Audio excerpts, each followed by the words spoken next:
Hello guys, welcome to my new YouTube blog. ಇವತ್ತು ನಾವು ನಮ್ಮ ಹಳೆಯ ಬಂದಾನ ಇಲ್ಲೊಂದು ತೋರಿಸ್ತೀನಿ ನೋಡ್ರಿ. ಶೌರ್ಯ ಹಾಯ್ ಹಾಯ್ ಅವ ಟಿ ವಿ ಒಳಗೆ ಭಾಳ ಬಿಸಿ ಆಗೇನ್ರಿ. ಇಲ್ಲಿ ನೋಡ್ರಿ ತೋರಿಸ್ತೀನಿ ನೋಡ್ರಿ. ಅವ್ನು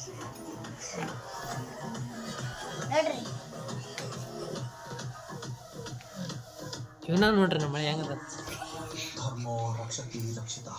ಇವ್ರು ನಮ್ಮನೆ ಬಾಜುದವ್ರಿ. ಇವರಿಬ್ರು ಹುಡುಗರು, ಇವರಿಬ್ರು ಅಣ್ಣ ತಮ್ಮರು, ಮತ್ತಿವ ಇವರಿಬ್ರು ಅಣ್ಣ ತಮ್ಮರು. ಇದು ನಮ್ಮ ಬೇಬಿ ರೀ. ಇದು ನಮ್ಮ ಮನೆ. ಇಲ್ಲಿ ನೋಡ್ರಿ ನಮ್ಮ ಮನೆ ಹೆಂಗೈತಿ. ಇವರಿಬ್ರು ನೋಡ್ರಿ ಹಾಯ್ ಮಾಡ್ರಿ ಎಲ್ಲರೂ. ಗುಡ್ ಈವ್ನಿಂಗ್ ಅಂತ ಹೇಳ್ರಿ ಎಲ್ಲರೂ. ಇವತ್ತು ನಾವು ಗಣೇಶ ಶೆಡ್ ಹಾಕಿವಿ. ಅದಕ್ಕೆ ಇವತ್ತು ಡೆಕೋರೇಷನ್ ಮಾಡತ್ತೀವಿ. ಆಮೇಲೆ ಮತ್ತೆ ಅದಕ್ಕೂ ಬ್ಲಾಗ್ ಮಾಡ್ತೀನಿ. ನೆಕ್ಸ್ಟ್ ವಿಡಿಯೋದಾಗ ಮತ್ತೆ ಸಿಗೋಣ. ಈ ಮಿನಿ ವ್ಲಾಗ್ಗೆ ಧನ್ಯವಾದಗಳು ಎಲ್ಲರೂ. ಬಾಯ್.